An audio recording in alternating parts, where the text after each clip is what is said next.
बोलो ऐसे बोल, बोलो ऐसे बोल, जेने बोले विठ्ठल डोले, प्रेम सर्वांगाचे ठाई, वाचे विठ्ठल रखुमाई.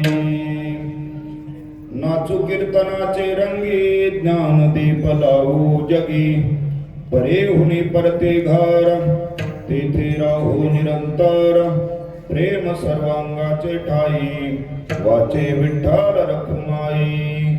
सर्व सत्ता आली हाता, नाम याचा खेचर दाता, प्रेम सर्वांगाचे ठाई, वाचे विठ्ठल रखुमाई. विठ्ठला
बोलो ऐसे बोल, जेने बोले विठ्ठल डोले, प्रेम सर्वांगाचे ठाई, वाचे विठ्ठल रखुमाई. सेवेकरता घेतलेला अभंग जगद्वंदनीय भगवान परमात्म्याचे अत्यंत लढिवाळ आणि लाडके भक्त संत श्रेष्ठ नामदेवराय यांचा 5 चरणांचा छोटासा भगवत प्राप्तीची छोटी छोटी गोड अशा प्रकारची साधना सांगणारा अभंग आहे. विठ्ठला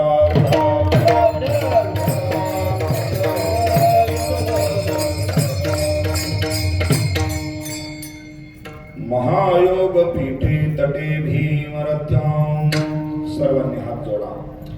वरम पुंडरिकाय दातुं मुनींद्रैः, समागत्य तिष्ठन्तमानन्दकन्दम्, परब्रह्मलिंगं भजे पांडुरंगं, लोकाभिरामं रणरंगधीरं, राजीवनेत्रं रघुवंशनाथं, कारुण्यरूपं करुणाकरं तं, श्रीरामचन्द्रं शरणं प्रपद्ये. पांडुरंगाक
तुझ्य स्मरण होय सकळ विद्यांच्या अधिकरण तेची बंधू श्री चरण श्री गुरूंचे ते नमस्कारोनी आता कृपा भांडवल सोडी भरे मती माझी पोतडी तरे ज्ञान पद्य जोडी थोरा माती नमामि सद्गुरुं शांतं सच्चिदानंद विग्रहं पूर्ण ब्रह्म परानंदं ईशं आनंदे वल्लभम् ओम नमो ज्ञानेश्वराय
श्री गुरुचरण सरोज रज निज मनु मुकुर सुधारि बरनौ रघुबर बिमल जसु जोदायक फलचारि बुद्धिहीन तनु जानिके सुमिरो पवन कुमार बल बुद्धि विद्या देव मोहि हरहु कलेश विकार मंगल भवन मंगल उमा सहित देहि जपत कुमारी मंगल भवन मंगलहारी उमा सहित देहि जपत कुमारी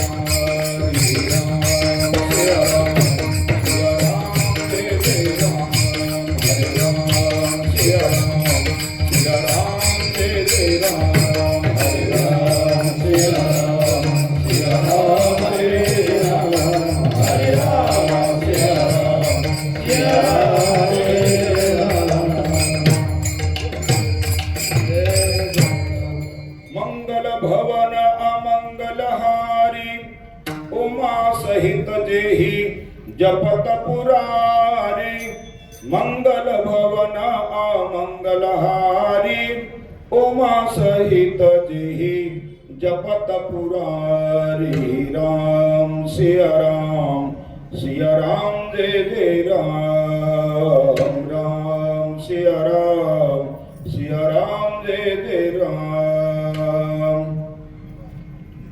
हात जोडा सगळ्यांनी। आनंदी जिनके धाम है मौली जिनके नाम है ऐसे ज्ञान राज को बारंबार प्रणाम है बारंबार प्रणाम है। रुक्मिणी जी मैया है विठ्ठल जी पापैया है ऐसे गुरुराज को बारंबार प्रणाम है बारंबार प्रणाम है। विठ्ठल विठ्ठल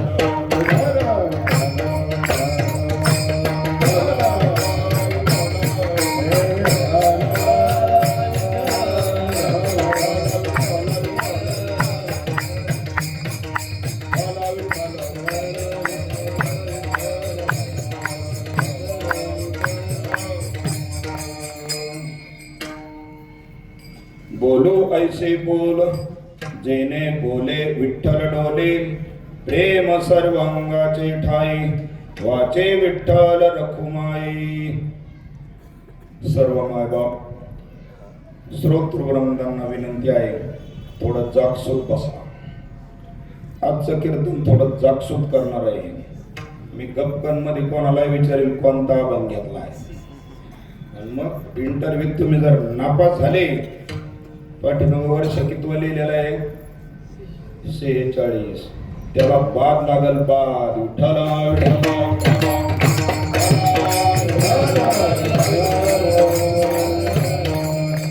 कारण परमार्थ घायाळांचं काम नाही. अनपेक्षा शुचिही दक्ष. जो दक्ष आहे तो परमार्थामध्ये आहे, गबाळ्यांचं काम परमार्थात नाही. म्हणून अत्यंत सावध बसायचंय. हा हिऱ्यांचा बाजार आहे. हा बाजार कशाचा आहे?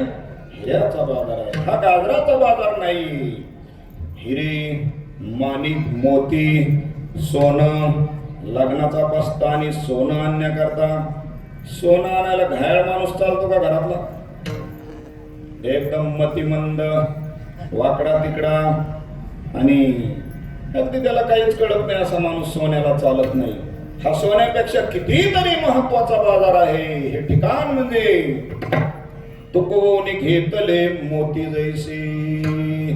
हा मोत्यांचा बाजार आहे, हिऱ्यांचा बाजार आहे. सुवर्णाची पेट अशा प्रकारची असल्यामुळं भयंकर सावध बसायचं आणि सावध होऊन भजनी लागा. देव करा कैवारी माझ्या मल्हारीची वारी. शांती ब्रह्म असणारे नाथ महाराज सांगतात, सावध होऊन.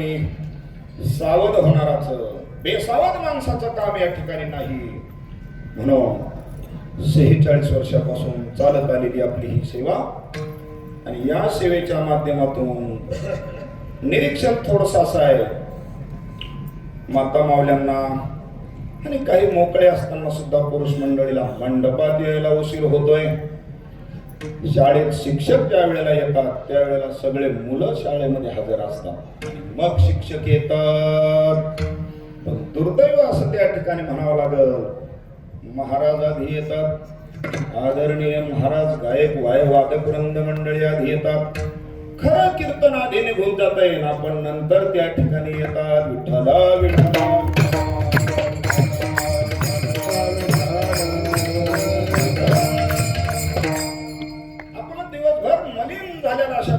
शरीर, मलिन झालेले इंद्रिय, मलिन झालेलं मन, अनंत जन्मीच्या संस्काराने दूषित झालेलं हे जीवन, आणि ते शुद्ध करण्याकरता नामस्मरण हा एक भयंकर चांगला उपाय आहे. आणि ते नामस्मरण आधी निघून जातं, आपण नंतर येतो. राम कृष्ण हरी जय जय राम कृष्ण हरी. राम कृष्ण हरी राजा राम कृष्ण हरी. राम कृष्ण हरी जय जय राम कृष्ण हरी. हे भजन काय गोडी मारो. राम कृष्ण नाम सर्व दोषाहरण. सगळे दोष घालवायची ताकद या नामस्मरणात आहे. आणि ते नामस्मरण निघून जातं आणि मग आपण येतो. कशाप्रमाणे? सुंदर पदार्थ आपल्या ताटात आता वाढणार आहेत. पंचपक्वान्नाचा स्वयंपाक केलेला आहे, पण ताट घासलेलं नाही. जर ताट घासलेलं नसेल तितके पदार्थ चमकणार नाहीत आणि परिणाम सुद्धा तेवढा करणार नाहीत. ताट जर चकाचक असेल, मग जर त्याच्यावर पदार्थ सोडले, असं ताट आणि पदार्थ त्या ठिकाणी व्यवस्थित वाटतं. महाराज सर्वांना हमली रिक्वेस्ट ना, अत्यंत कळकळीची प्रार्थना, जाते ऐशी गडे पुन्हा नाही. एक एक क्षण आपल्या जीवनातला किती रडलो, उलटे पालटे झालो, लाखो कोट्यावधी रुपये समोर धरले तरी एक क्षणभर आयुष्य मिळत नाही. मग आपण हा नाम सप्ताह उभा करताना कार्यकारी मंडळाला किती त्रास होतोय. महाराज काय काय काय काय करावं लागतं मी बारीक निरीक्षण करतो, कारण मी सत्य करणार आहे. कीर्तन सांगणाऱ्यापेक्षा जास्त करणार आहे. सत्रांच्या टाकायपासून कोण असतं इथं? कोण वाटून घेताय सेवा? माता माऊल्यांनी रांगोळ्या काढल्यात का? अशा रांगोळ्या पाहिजे. सोहळा प्रत्येकाच्या अंतःकरणामध्ये शिरला पाहिजे. हे आता आमचे भुसे सर, बाळू भाऊ, आज मला वाटतं महाराज नाही, तर ही बरीचशी मंडळी, इकडून आमचे कापा वगैरे ही सगळी मंडळी आहेत. तर सेवा करण्याकरता सुद्धा आपण आलं पाहिजे. हा खेळ नो हे एकल्याचा, तुम्ही आम्ही खेळी मेळी. हे हात करायचं कारण वेळ मला पुरला पाहिजे. महाराज लागला गायब आणि वेळ पडला कमी. मला 6:45 कीर्तन सुरू व्हायला पाहिजे. पण जाऊ दे, आपली पहिली वेळ आहे. भूषेसर म्हणते महाराजांचं कीर्तन एक तर अपघाताने झालंय, कारण बोर्डावर नाव दुसऱ्याच बाबाचं आहे.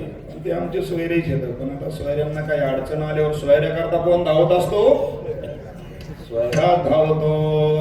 म्हणून हे आपलं कीर्तन कसं फक्त श्रेष्ठ हनुमंतरायाच्या कृपेने. सर सकाळीच म्हटले तुमच्यावर हनुमंतरायाची कृपा आहे. म्हणलं मी तुमची कोणाचीच ओळख नव्हती त्यावेळेस पासून हनुमंतरायाच्या काकड्याला पण आलेलो आहे. 2 वर्षाला काकड्याला आलो होतो मी. आम्ही पती पत्नी जोडीने थेट आळंदीवरून पहाटे राईट इथं आलो होतो. 3 वाजता आंघोळ करून इथं काकड्याला आलो होतो तेव्हा. आणि काकडा मंडळ ही सगळी मंडळी आपण नियोजकच तत्र दुर्लभ. नियोजन करणारी मंडळी खूप चांगली सुंदर अशा रेखीव कार्यक्रम. मंडपाला कुठं घडी पडणारी दिसणार नाही.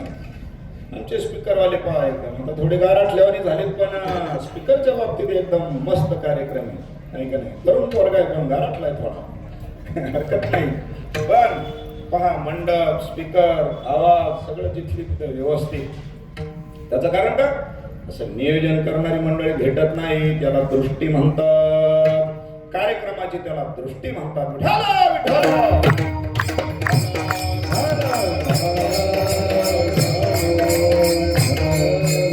आदरणीय महाराजांना खूप आयुष्य एवढ्यात नाव काढलं होतं आपण. लगेच हजर झाले कारण त्यांच्या नावातच राम आहे. राम श्रीराम जय राम जय जय राम श्रीराम जय राम जय जय राम श्रीराम जय राम जय जय राम. सगळे म्हणा श्रीराम जय राम जय जय राम.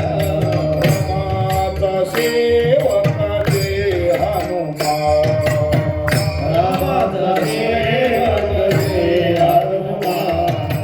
दशरथ नंदन जय श्रीराम.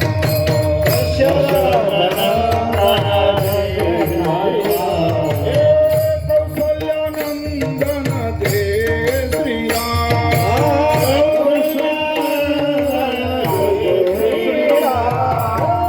वसुदेव नंदन जय भगवान.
महाराज आल्यामुळं बघा भजन सुचलं मला. आदरणीय पूजनीय काळूराम महाराज, आमची आदरणीय आळंदीकर मंडळी, परिचय कमी आहे, नवीनच आपले गावकरी झालो बरं का. 1 वर्ष झालं इथं राहायला आलेलं. आणि मग जो ज्या आखाड्यातला पैलवान असतो तो त्याच्यात शिरल्याशिवाय राहतच नसतो. म्हातार जरी असलं कुस्ती खेळायचं तरी हगाम्याला गेल्याशिवाय राहणारच. तिथेच गेल्यावर थोडंसं अंग हल्ल्याशिवाय राहणारच नाही का. त्या क्षेत्रात त्याचं जीवन गेलेलं असतं.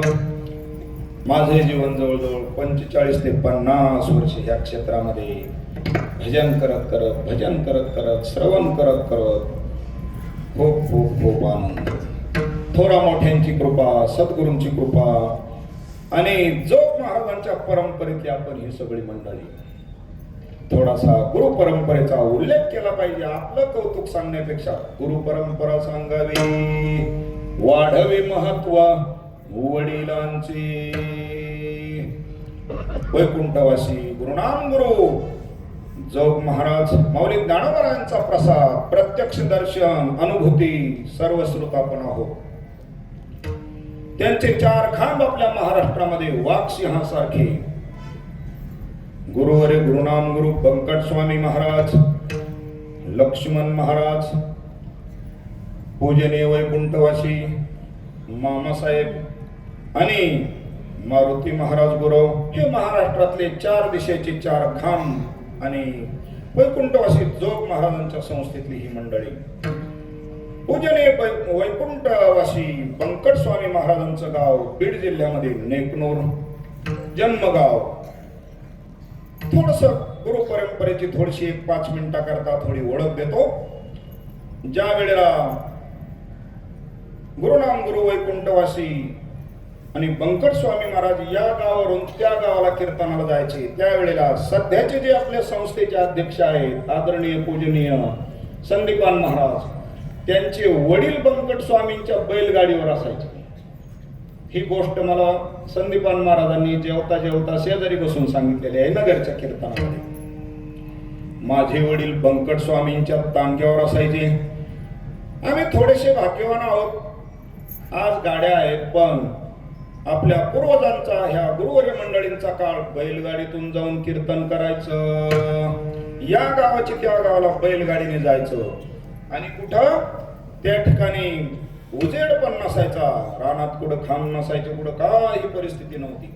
अंधारातून बैलगाडीने जायचं. पुढच्या गावात छोटे छोटे कंदील दिसायचे, असे रोडचे कंदील असायचे आमच्या काळात. तुम्ही काही मंडळीने असे ग्रामपंचायत कंदील लावायचे आणि त्याच्यात दिवा लावायचे. ग्रामपंचायतचे ते जे कर्मचारी आहेत ते त्याच्यात रोज तेल टाकायचे. बरोबर का, तुम्हाला फार माग गेला आहे आता 50-60 वर्षाच्या मागे. आणि ही अशी परिस्थिती असताना ही साधू संत मंडळी त्याही काळामध्ये भगवत भक्तीचा प्रचार करण्याकरता आणि त्या ठिकाणी जात असताना संदीपान महाराजांच्या वडिलांच्या पाठीवर गुरुनाम गुरु वैकुंठवासी बंकट स्वामी महाराज, इकडे गाव लांब आहे, तिकडे पुढचं गाव लांब आहे म्हणून थाप टाकायची. हे शिंदे, घाबरायचं नाही बरं का, तुला जर काही वेगळं जर काही दिसलं तर, काही विचित्र दिसलं तर घाबरू नकोस, थाप टाकून त्या ठिकाणी सांगायची आणि गाडी थांबव म्हणायची. आणि त्यावेळेला पिशाच्ची योनी बंकट स्वामींच्या दर्शनाला यायच्या. अशी लाईनीत पिशाच्चे नाम, अंधारातली ही भूत मंडळी भूत दर्शनाला यायची. हा बंकट स्वामींचा आणि भक्तीचा प्रभाव, गुरु परंपरेचा प्रभाव सांगायला अंगावर काटा येतो. पिशाच्ची योनीला त्यांचं दर्शन घेऊ वाटायचं, हे त्यांचं संतत्व. विठ्ठला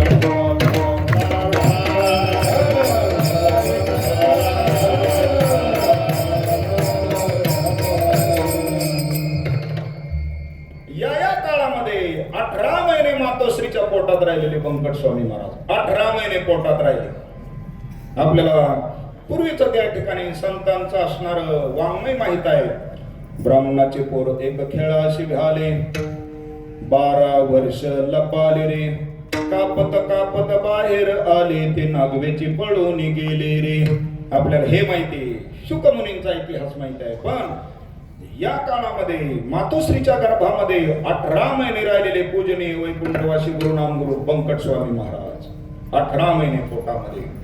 अशा पद्धतीने त्या बंकट स्वामींचा अंतकाळ जवळ आलेला आहे आणि त्यांनी माझे गुरुवर्य असणारे वैकुंठवासी पूज्य संत वामन भाऊ महाराज यांना गहिनीनाथ गडावरून निरोप पाठवला की अरे वामनला बोलून घ्या. आणि बोलून घेतल्याच्या नंतर भाऊ तात्काळ त्या ठिकाणी नेकनूरला गेलेले आहेत. गहिनीनाथ गड त्या ठिकाणी आष्टीच्या कडा आष्टीच्या जवळ. आणि संत वामन भाऊ हे बंकट स्वामीचे भगवान बाबा वामन भाऊ ही मंडळी लोहिया महाराज ही बंकट स्वामींची शिष्य मंडळी. बोलून घेतल्याच्या नंतर थोड्याच कालामध्ये भाऊंचं दर्शन होते. मांडीवर भाऊंच्या त्या ठिकाणी डोकं ठेवलेलं आहे बंकट स्वामी महाराजांनी आणि भजन पूजन करत त्या ठिकाणी आपली ज्योत अनंतामध्ये विलीन करून टाकलेली. एवढा मोठा अधिकार आमच्या सद्गुरूंचा संत वामन भाऊ महाराजांचा की ज्या शिष्याच्या मांडीवर त्या ठिकाणी गुरुने प्राण सोडावा एवढी मोठी शक्ती त्या गुरुची पण आणि गुरुनाम गुरूंची पण.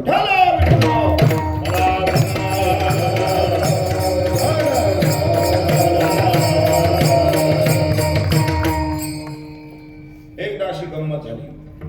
वैकुंठवासी गुरुनाम गुरु मामासाहेब भगवान बाबांच्या नारळी सप्ताला चालले होते. थोरा मोठ्यांनी सांगितलेली बसा पाटील आमचा शेजार धर्म आहे आता सध्या. पाटला म्हणलं बाहेर बसून नाही कीर्तन ऐकायचं समोर आलं पाहिजे.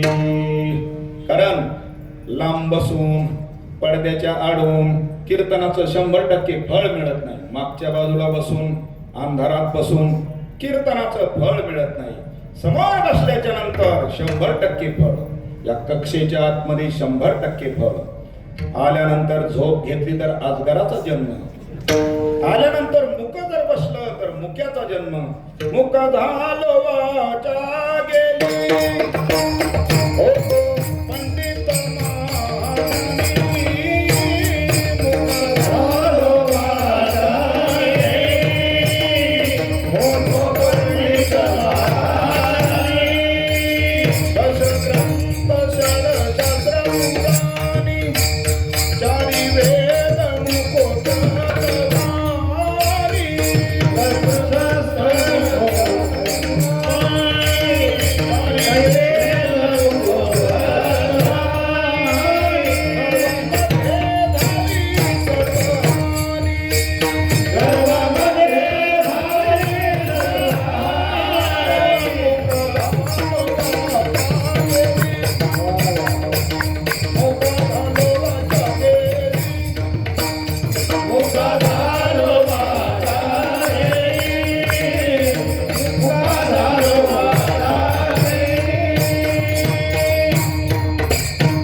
होतो पंडित महाज्ञानी.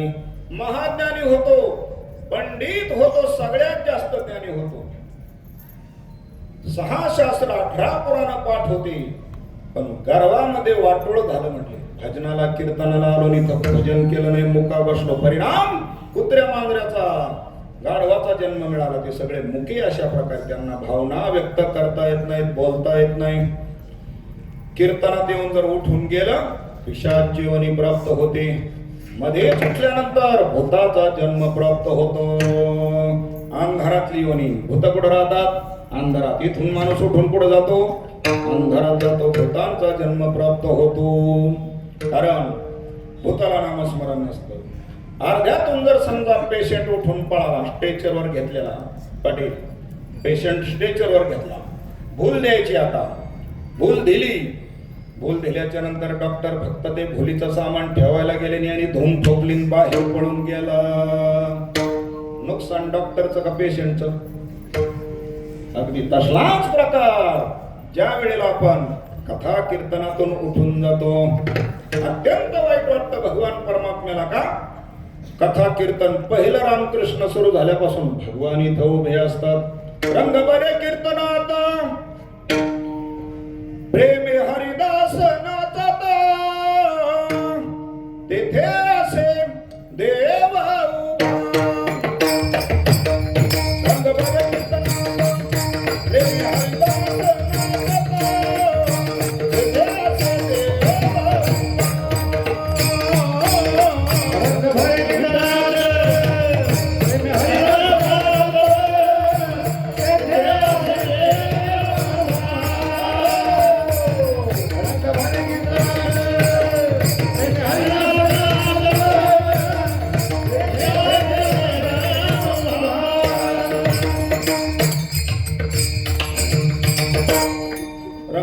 कीर्तनात प्रेमे हरिदास नाचत. रंग बरे कीर्तनात. कीर्तनामध्ये भगवान परमात्मा बसलेला नसतो. उभा असतो, पाहतो कोण झोपलंय, कोण गप्पा मारतय, कोण उठून चाललंय, कोण त्या ठिकाणी आणि बाकीचं काम करतय, भजन करत नाही. रंग भरे कीर्तनात प्रेमे हरिदास नाचत, तेथे तेथे असे देव उभा. भगवान स्वतः पहिल्या विण्याला कीर्तनामध्ये येऊन उभे राहतात. असो तेव्हा म्हणून या 2-4 गोष्टी आपण पालन करायच्या आहेत. कीर्तनातून उठून जायचं नाही, कीर्तनामध्ये बडबड पण करायची नाही. कीर्तनी बडबड करील जो कोणी, कोणता जन्म? मंडुका होऊनी येईल जन्म. बेंडक्याच्या जन्माला जावं लागतं. पावसाळ्याच्या बेंडक्या ट्रॉय ट्रॉय ट्रॉय ट्रॉय ट्रॉय ट्रॉय बारीक आवाजात करतात, ते माता माऊल्या असतात कीर्तनात बडबड केलेल्या. आणि जर जो जो जाड आवाज असतो, ट्रॉय ट्रॉय, आमच्या महाराज मंडळीच्या भाषेत खर्जामधला आवाज, ते आपल्यातले पठ्ठे असतात मागच्या वेळेस कीर्तनात बडबड केलेली मंडळी. हे हसाय करता सांगत नाही, दिस इज व्हेरी सिरियस. अत्यंत गांभीर्याने घेण्यासारखे मुद्दे आहेत की बाबा हे जीवन आपलं बरबाद नाही झालं पाहिजे. त्याच्याकरता या मंडळीने एवढा मोठा अट्टहास केलेला आहे. त्या ठिकाणी बोर्ड छापायचे, पत्रिका छापायच्या, वाटप करायच्या, महाराजांना फोन करायचे, प्रत्येकाला दक्ष. सकाळी 7ला फोन आला मला सरांचा, सकाळी 7ला, महाराज 7 ते 9. वेड व्हावं लागतं महाराज. काही मंडळी वेडे झाल्याशिवाय कार्य उभा राहत नसताना टिकत पण नसतं. जवळजवळ 4 तप व्हायला आलेत आता. 4 तप आपल्या कार्यक्रमाला उठाला.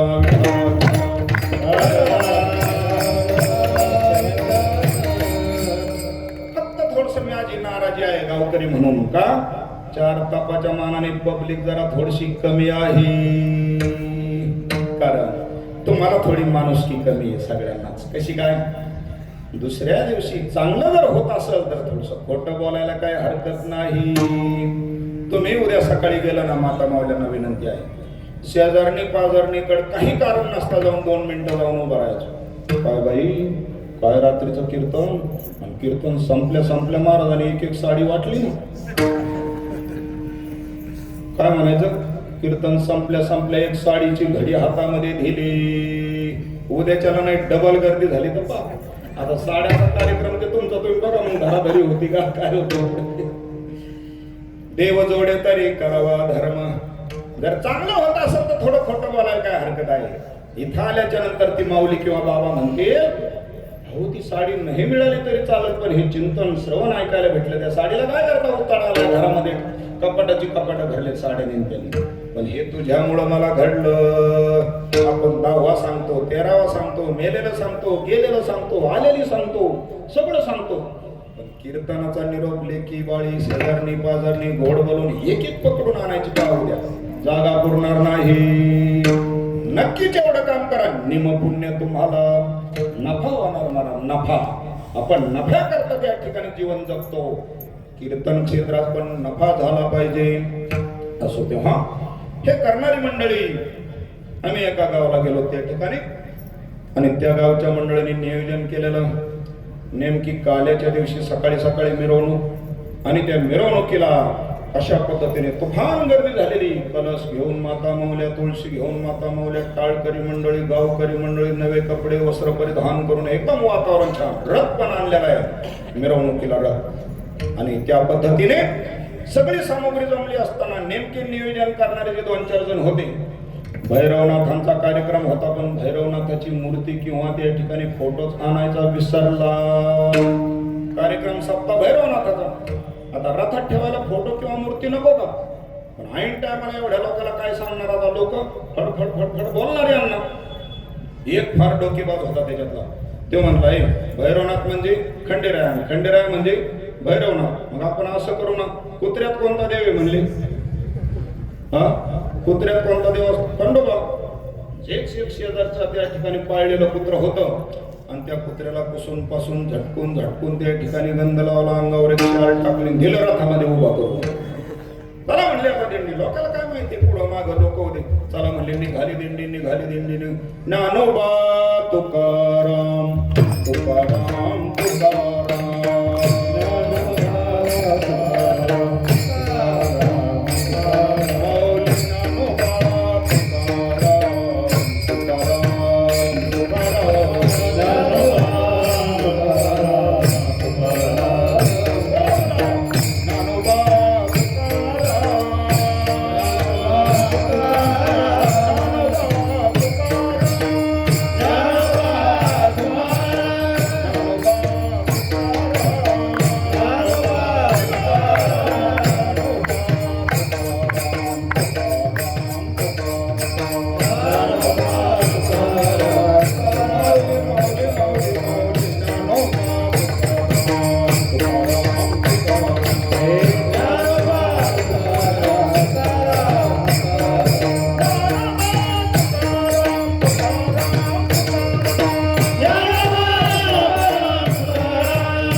चौक गेला. त्या कुत्र्याला खंडोबाला वाटलं की वा माझ्या पुढे सगळे लोक नाचतात, असं इकडे पाहतोय, टुकू पाहतोय, असं करतोय एकदम आयटीत आपल्या अंगाकडे पाहतोय, शालीकडे पाहतोय. त्याला काही करमत होता महाराज. ज्या वेळेला चौकात दिंडी गेली आणि असा उंच पार होता आणि त्या पारावर 2-4 कुत्रे बसलेले होते. मरकाची मंडळी हो सर कार्यक्रम लक्षात आला तुमच्या सगळा पुढचा काय का नाही. त्या कुत्र्याने पाहिला अरे तर आपल्यातलाच नाही, कधी उभा राहिला इलेक्शनला, कधी निवडून आला, कसं काय एवढ्या लोकांमध्ये तो जाऊन बसलाय त्या ठिकाणी. दुसऱ्याचं त्या ठिकाणी वैभव पाहवत नाही. त्यांनी गुरगुर करायला सुरुवात केली. याला वाटलं वेड्यांनो मी काय आता तुमच्यासारखा राहिलो काय. माझ्या समोर त्या ठिकाणी एवढा मोठा समाज असताना, एवढं पाठबळ असताना, एवढा पाठिंबा असताना जोरात डबल आणि गुरगुर करायला सुरुवात केल्याबरोबर ते 4 जण होते. त्यांनी उभा राहून त्या ठिकाणी दात वगैरे विचकून असा कार्यक्रम सुरू केला. याचा अहंकार जागा झाला. कारण कृतयुगामध्ये अहंकाराला 4 अक्षर होते. कृतयुगामध्ये अहंकार 4 अक्षराचा, त्याचं नाव हिरण्याक्ष. त्रेतायुगामध्ये अहंकार 3 अक्षरावर आला, त्याचं नाव रावण. द्वापार युगामध्ये तो अहंकार 2 अक्षरावर आला, त्याचं नाव सोपे कंस. आणि कलियुगामध्ये तो अहंकार 1 अक्षरावर आला, मी. मी वेळोवेळा करी तसे. त्या कुत्र्यामध्ये सुद्धा अहंकार शिकला. मला कोण समजलं म्हणून त्याने त्या ठिकाणी चौघांचा विचार न करता जेच उडी मारली की थेट त्यांच्यामध्ये. काय झालं असेल पुढे आता. त्या रथामध्ये अधिष्ठान नाही, त्या रथामध्ये कोणी जेच कुत्र निघालं की त्यांच्यात जाऊन तिकडे त्यांचा लाथाळा सुरू झाला. वारकरी टाळकरी मंडळी पाहतात आपला कुत्रा तर नाही गेला ना, त्याच्यात रथात पाहतात तर कुत्राच कुठे. काय झालं असेल त्या दिंडीचं. अशी नियोजन करणारी मंडळी गावगाव आहेत, परंतु आपलं नियोजन कौतुक करण्यासारखं अशा प्रकारचं नियोजन आहे. त्या सर्व मंडळीला धन्यवाद.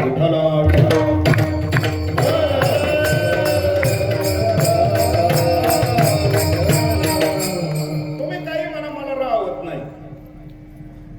वारकरी आणि वारकरी असून, सुंदर गायक असून, अति उच्च कोटीचं भजन म्हणणारे असून सुद्धा आणि काकडा भजनाला, हरिपाठाला, गावकऱ्यांच्या सगळ्या कार्यक्रमाला हजर राहणारं व्यक्तिमत्व मला महाराष्ट्रामध्ये काही बोटावर मोडणे इतक्या व्यक्तिमत्वापैकी ते महाराज सापडतील. महाराज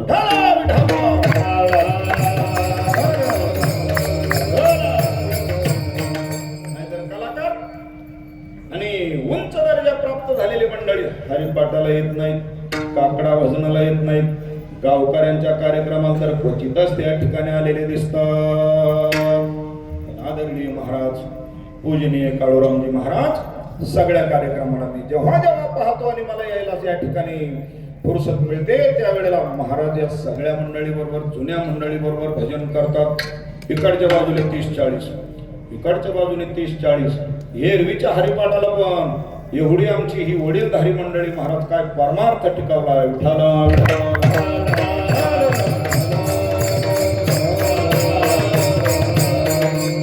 गावगावच्या म्हातारे काय करतात, मरकळची मंडळी त्या ठिकाणी काय करतात. मी डोळ्याने न पाहता कोणाचंच वर्णन करत नाही, संत आणि भगवंत सोडून वर्णन करतो त्या हरिभक्तांचंच फक्त. गावात काय म्हातारे नाहीत का, पण त्यांचं मी वर्णन करत नाही. त्याचं कारण का, आदरणीय पूजनीय कदम माऊलींनी त्या ठिकाणी सांगितलं की स्तुती कोणाची करावी, भक्तांची स्तुती करावी, दुसऱ्या कोणाची स्तुती करू नये. अशा पद्धतीने शास्त्रकार त्या ठिकाणी सांगतात की बाबा हा जो कार्यक्रम आहे, हा कार्यक्रम खूप मोठ्या तपश्चर्येतून अशा पद्धतीने उभा आहे. तपाशिवाय हे एवढे दिवस घडत नाही. फक्त तरुण मंडळीला विनंती आहे, तरुण मंडळीने थोडा भाग घेत जा. जुन्या मंडळींनी किती दिवस हे काम करायचं, तरुण मंडळाने सुद्धा आलं पाहिजे. हे सगळ्यांच्या कामाची अशा प्रकारची गोष्ट आहे. हे जर आपण केलं नाही, येथे येऊन केले काही,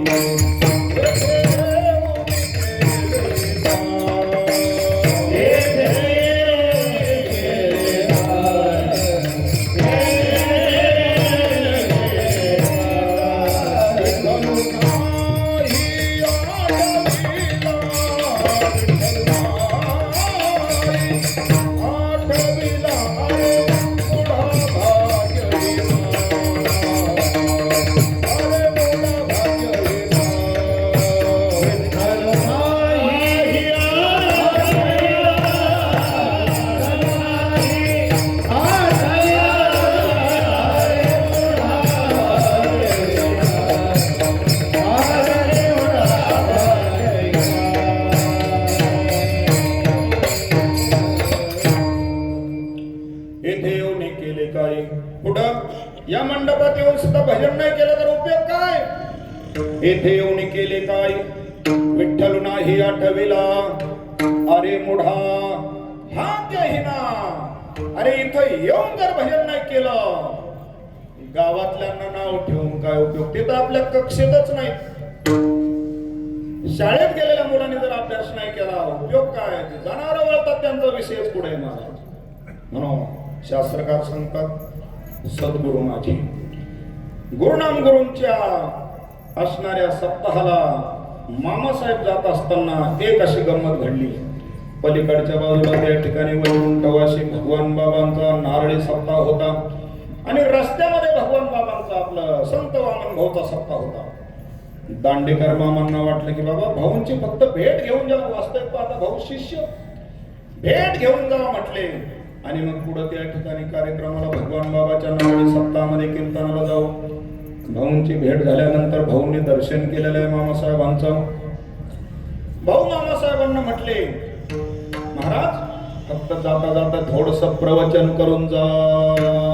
मामासाहेब म्हटले, भाऊ उशीर होईल पुढे जायला, पुढच्या कार्यक्रमाला. दुसऱ्यांदा म्हटले, काय नाही एवढं जास्त उशीर नाही होणार, प्रवचन करून जा. मामासाहेब काही बोललेच नाही. तिसऱ्यांदा भाऊ म्हटले, गुरुदेव प्रवचन करून जा. म्हटले, भाऊ करतो पण पुढं काही बोलू नका. काय म्हटले?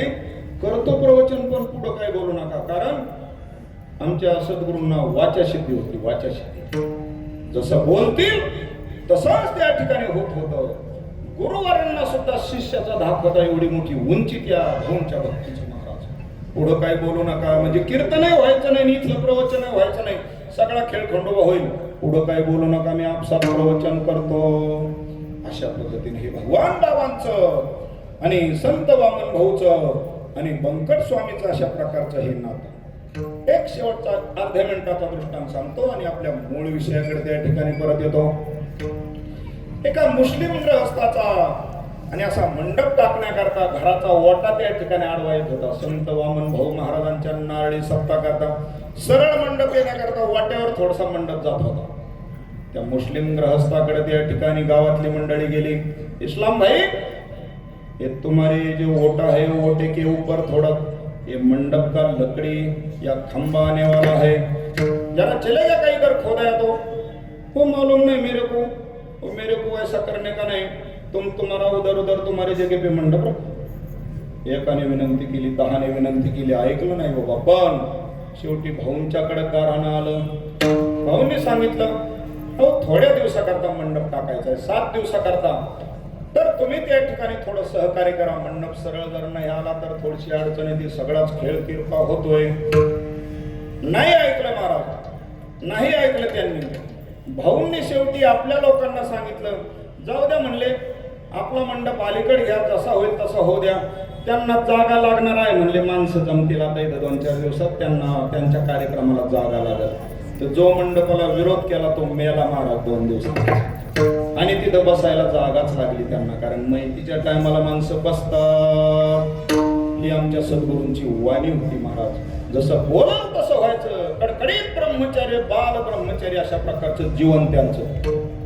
परिणामी त्या ठिकाणी भाऊंचं जीवन असं होतं. सर्व समाजाला आजही गहिनीनाथ गडावर आता जानेवारीमध्ये मागच्या पौषवद्य अष्टमीला पुण्यस्मरण झालं, 50वे पुण्यस्मरण. 25% मुस्लिम समाज भाऊंच्या पुण्यतिथीला एवढा सर्व समाजाला मान्य असणारा महात्मा. आणि दरवर्षी मुस्लिम समाज त्या ठिकाणी कीर्तनाला मुस्लिम समाज पुढे बसलेला असतो. एवढं साधुत्व त्या ठिकाणी. नपा हे याती कुळाचा विचार, तुका म्हणे याती असो तयाची भलती. अशा पद्धतीने आणि त्या ठिकाणी या साधू महापुरुषांच्या आणि परंपरेमध्ये आपल्या समोर उभा राहिलेल्या या दासाचा त्या ठिकाणी अशा पद्धतीने आतापर्यंतचा हा प्रवास झालेला आहे.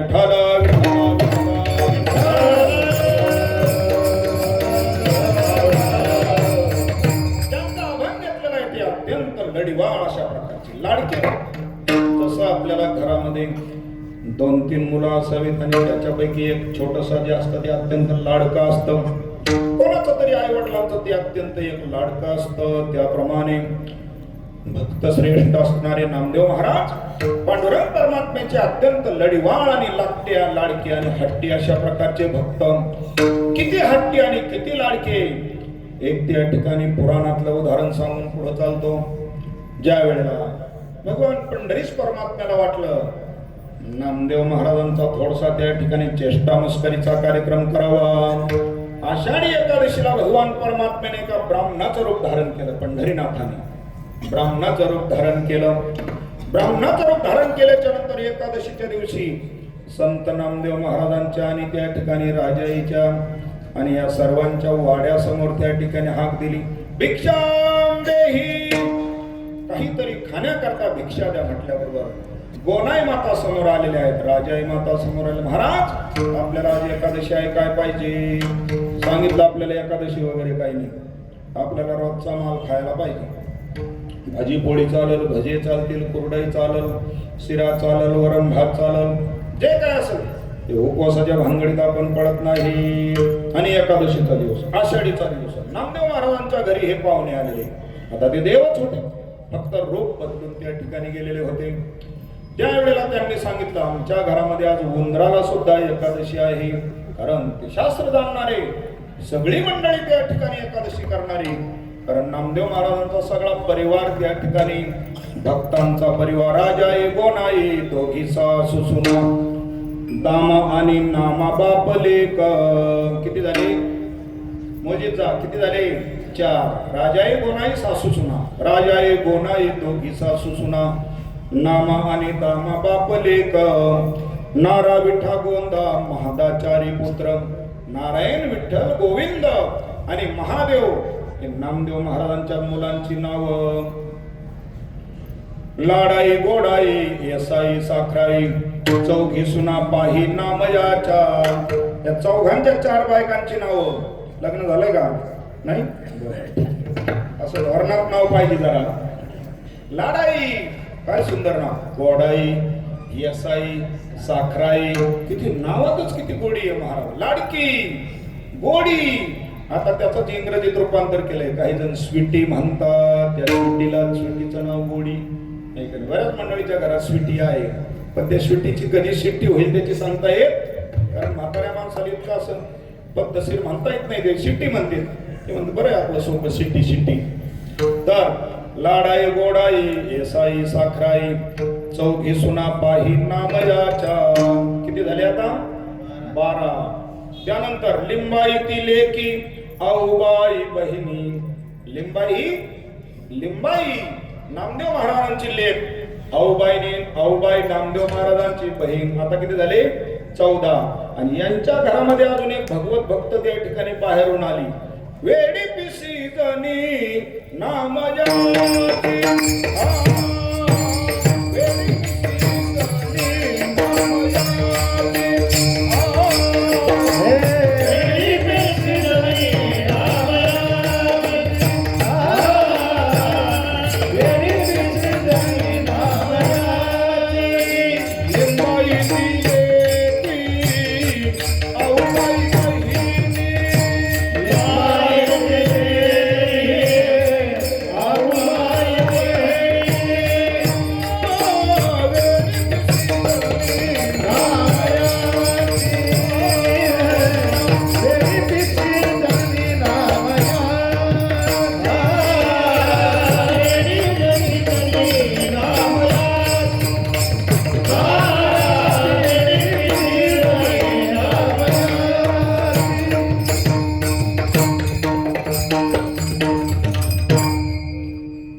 गोडीच्या पोटी सांगायचं.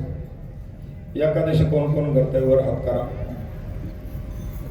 गुलाबाडीचा हात वर करायचा.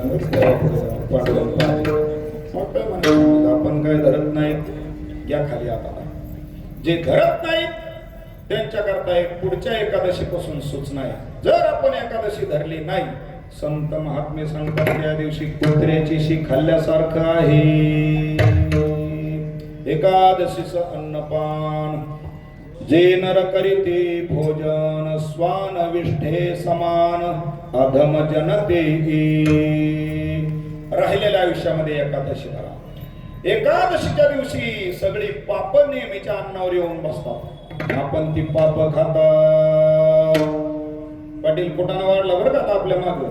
आता माझं लक्ष आहे कारण आता आपण शेजार धर्म आहे आपला. आता हे काम तुम्हाला करावं लागणार. आपण बरोबर फराळ करणार एकादशीला. पाटील थांबतच नाहीत घरी आता एकादशीच्या दिवशी माझ्या धाकाने. पण पाटलांनी स्वतःच्या मनाने सांगितलं, महाराज तुमच्या जवळ राहायला आल्यापासून बंगला विकत घेतल्यापासून मी बाकीचं ते तसलं सगळं बंद करून टाकलं. एवढं जरी म्हणले तरी लय झालं. बंद जर केलं असेल ना 100% धन्यवाद त्यांना आहे. धन्य माता पिता दयांची. एक जरी बदल झाला तरी जीवनामध्ये खूप मोठी क्रांती झाली. विठाला विठ्ठल.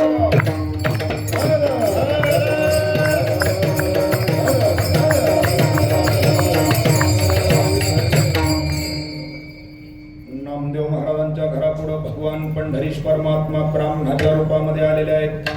आषाढी एकादशी विप्रवेशे ऋषिकेशी. खायला काहीतरी मागतात. सांगितलं आमच्या घरात फराळाचे पदार्थ मिळतील, बाकीचं काही खायला भेटणार नाही. जीव सोडून दिला महाराज त्या ब्राह्मणाला. धाड किनांग टाकून दिलं. जीव सोडी चक्रपाणी म्हणे नामयाची जनी. जीव सोडून दिला महाराज. मेला ना ते एकादशीच्या दिवशी. बापरे बापरे. सगळी मंडळी जमा झालेली आहेत. पाहतात महाराजांच्या घरापुढं मेला. कशामुळं मेला? मग काहीतरी मागत होता खायला. मग द्यायला काय जातं? महाराज आहेत ना. आणि मग कीर्तन सांगतात ना, लई गोड गोड बोलतात ना, लई समाजामध्ये लई हुशारकी मिळवतात ना. मग खायला द्यायला काय झालं? जीवापेक्षा काही श्रेष्ठ. अरे बापरे. एखादा महाराज चुकला की मग धिंगाणा पाहावा त्या महाराज. भयंकर डेंजर बोलतात. शेवटी काही शहाणे माणसं आले. त्यांनी सांगितलं ठीक आहे जाऊ दे आता. हो नाही झालं आता पुढचा कार्यक्रम करा. चंद्रभागेच्या तीरावर सरपण वगैरे गेलेला आहे. बाकीच्या माणसांचा देवदेव चाललेला नाही. यांच्या पाठीमाग हा कुटाणा नामदेव महाराजांच्या घरापुढं आणि त्यांच्या घरामध्ये हा सगळा अंत्यविधीचा कार्यक्रम. मोठे रचोनी सरण मध्ये निजविला ब्राह्मण. नामदेवरायांच्या गाथ्यामध्ये खूप विस्तारपूर्वक वर्णन आहे. फार मोठा सरण रचलेला आहे. आणि त्या ब्राह्मण काकांना त्याच्यामध्ये झोपवलं. स्वर्गातून बाकीची देव मंडळी पाहतात. म्हणजे काय देवाचा अवघडच का नाही. म्हटली आता हे एवढा पोटाना वाढणार आहे. आता पुढं काय हाय काही करणार का? आता एकदा झोपलं सरण रचल्यानंतर पुढं काय असतो? आता फक्त पेटवायचंच बाकी. त्या कामात आपण खूप अशा प्रकारचे पेटेंट असतो. पेटवायला आपण घरचा असो नाही तर बाहेरचा असो हाय काही करा. पेट जरी असला तरी. आता काडीची पेटी मागवली आणि त्या ठिकाणी सगळं सामान ठेवलेलं आहे. डालडा ठेवलेला आहे, तूप टाकलेलं आहे, पातळ वस्त्र टाकलेलं आहे, उशाखाली ते काय काय काय काय सगळा कार्यक्रम ध्यानात घ्या. आला तुमच्या ध्यानात सगळं. म्हणून ज्या वेळेला पेटवलं महाराज आणि पेटवल्याबरोबर त्या ठिकाणी आणि ते कपडा जो असतो तो फुरकन पेटला आणि थेट भगवंताच्या अंगाला, त्या देवरूपी ब्राह्मणाच्या अंगाला चटकन त्या ठिकाणी. आता अग्नी देव जरी असला कोणी माणूस जरी असला त्या सोडणार आहे का त्याला चटका बसल्याशिवाय? अग्नी लागत अंगाशी दचकले ऋषिकेशी. भगवान परमामाशी दचकले ना, चटका बसला महाराज. बरं आता ते दचकले, इकडे लक्ष द्या. ते दचकल्यामुळं आतला माणूस दचकल्यावर सरपणाचं काय झालं असं? ते काय कॉन्क्रीट केलेलं असतं काय सरपण? ते सरपण फाकलं ना महाराज. बरं भगवंताला वाटलं इथं जर आपण आता जास्त वेळ थांबावं पुढचा परिणाम असा होणार त्या ठिकाणी आणि माझ्या अंगाला काळं निळं होणार, मी जळणार, त्या ठिकाणी जळणार. भगवंताने जेच उडी मारली त्याच्यातून थेट नामदेव महाराज उभे राहिले होते त्यांच्या समोर. विष्णू मूर्ती चतुर्भुज शंख चक्र हाती गदा पद्मवन माळा शोभती शोभती गाई गोपाळ. गाई गोपाळ हो गाई गोपाळ. गाई गोपाळ सवंगडे वना. गाई गोपाळ सवंगडे वना. गाई गोपाळ सवंगडे वना. गाई गोपाळ सवंगडे वना. गाई गोपाळ सवंगडे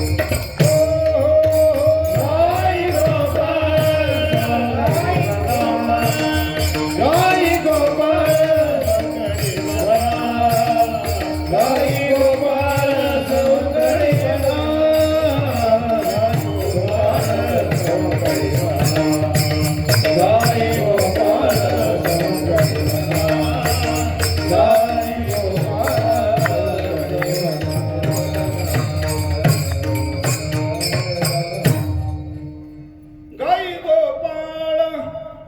सवंगडे वना गाई गोपाळ सवंगडे वना गाई गोपाळ सवंगडे वना गाई गोपाळ सवंगडे वना वना.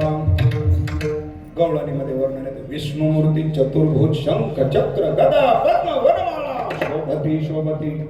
संत श्रेष्ठ नामदेव महाराजांच्या तोंडचं पाणी पळाले आणि अशा वेळेला दक्कन त्या सर्पणातून उडी मारून चतुर्भुज रूप त्या ठिकाणी नामदेव महाराजांच्या समोर.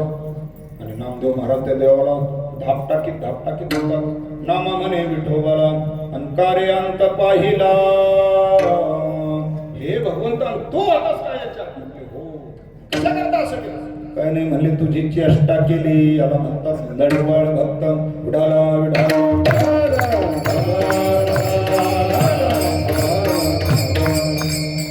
आपल्या गावात जर समजा असं काही झालंच होणार नाही पण जर झालं त्याच्यातलं उठलं जर समजा असं बाहेर येऊन उडी हाणली आपली काय परिस्थिती होईल. राडणाराची बसलेल्यांची डेंजर काम होणार महाराज. त्या ठिकाणी आषाढी एकादशी होती. अरे ते पाहिल्यावर काय काय काय काय पळाले महाराज. हात त्याच्यावर तो त्याच्यावर तो त्याच्यावर सगळे त्या चंद्रभागेच्या वाळवंडा सगळी लठ्ठालट्टी निर्माण झाली. आणि मग नामदेव महाराजांच्या छातीला हात लावून पाहिला तर सगळे छातीचे ठोके वाढलेले. हे नामदेवा अरे तू काय काळजी करू नको काय काळजी करू नको देवा. अरे तोंडचं पाणी पळलं अशी कशी तुमची चेष्टा.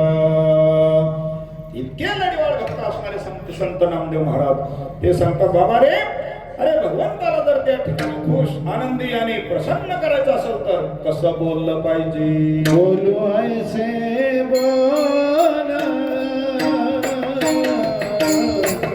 बोलू ऐसे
प्रेम सर्वांगाचे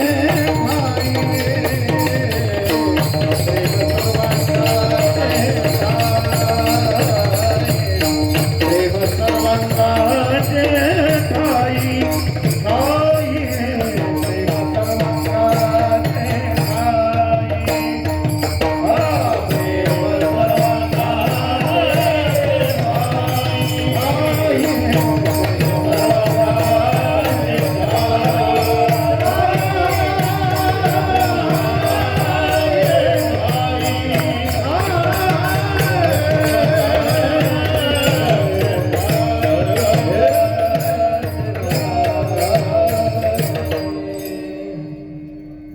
सुंदर गायक मंडळी महाराज मंडळी असल्यावर असं वाटतं कोंबडं कोकूस तर चलून द्यावं कशा. पण तुम्ही म्हणताल परत ह्या बाबाला मंदिराकडे येऊ देऊ नका. रंग देवता येण्याकरता अशी त्या रंगात रंगलेली माणसं लागतात. स्वरवाच तालवाच अनुभवी मंडळी लागतात महाराज. हे कोणाचंही काम नसतं. अशा पद्धतीने तप व्हावं लागतं. आणि म्हणून मी आपल्याला सांगत होतो संत नामदेव महाराज सांगतात की बाबा भगवंताला प्राप्त करण्याकरता कसं बोललं पाहिजे, त्या अगोदर आपण थोडी शास्त्राची चिकित्सा पाहू. कसं बोलू नये, शास्त्रकार सांगतात वर्मभेदक बोलू नका. 2 मर्मभेदक बोलू नका. 3 पारुषम म्हणजे कठोर बोलू नका. 4 अमृतम म्हणजे खोटं बोलू नका. आणि 5 संदिग्ध बोलू नका. विठ्ठला विठ्ठला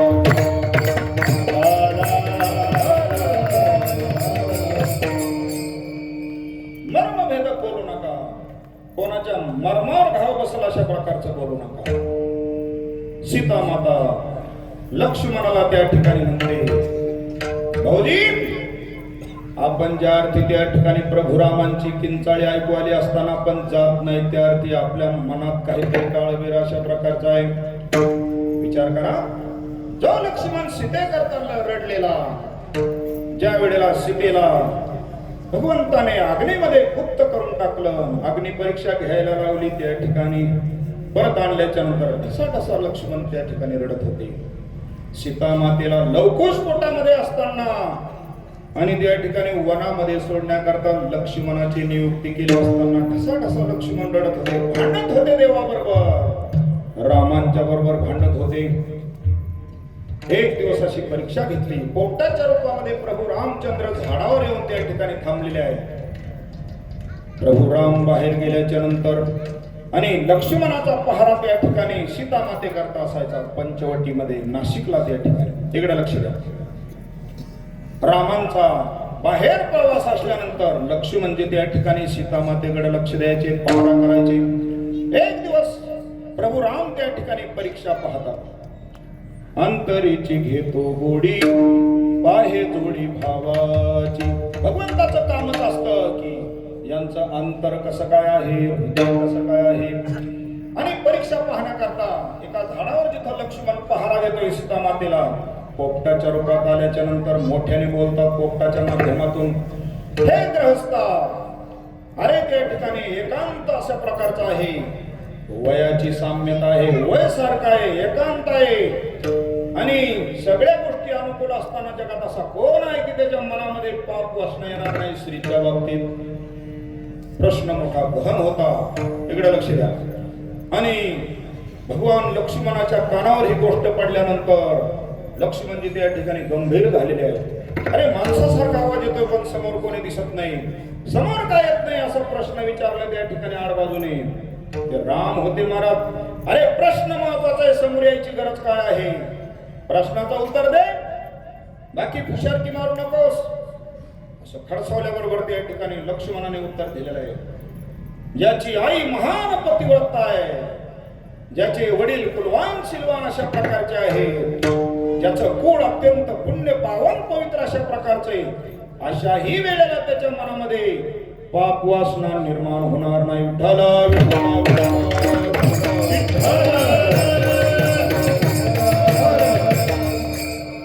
आणि त्यावेळेला त्या ठिकाणी सीता माता म्हणते तुमच्या मनामध्ये काहीतरी अशा पद्धतीने पाप वासना आलेली आहे. किती वाईट वाटलं असेल ना. त्याचा परिणाम एका भगवान भक्ताला दुषेण लावलं, सीता मातेला त्याची शिक्षा भोगावी लागली. वर्णभेदक बोलू नका. कोणाच्या वर्णावर घाव बसला तर अशा पद्धतीने बोलणं चांगलं नाही. शास्त्रकार त्या ठिकाणी सांगतात स्वर्ग लक्ष्मी असणारी द्रौपदी एकदा स्वर्गामधून त्या ठिकाणी खाली पृथ्वीवर पाहत असताना एका गायांच्या कळपाकडे, बैलांच्या कळपाकडे पाहते. खूप मोठे गाय आणि बैल एकत्र चरत होते कुर्णामध्ये. एका गायीच्या पाठीमागे त्या ठिकाणी 4-5 बैल मागे पळत होते. जनावरांचा धर्म आहे सृष्टीच्या नियमाप्रमाणे, आणि त्या ठिकाणी जे घडत होतं ते घडत होतं. स्वर्ग लक्ष्मी असणारी त्या ठिकाणी द्रौपदी, आणि त्या ठिकाणी त्या गायीला हसली. ती गाय काय सामान्य नव्हती ती, आणि कामधेनू अशा प्रकारची गाय होती. ती सामान्य गाय नव्हती महाराज स्वर्गातली. हसल्यानंतर त्या ठिकाणी त्या कामधेनूने शाप दिला महाराज त्या स्वर्ग लक्ष्मी. इकडे लक्ष द्या. काय शाप दिला?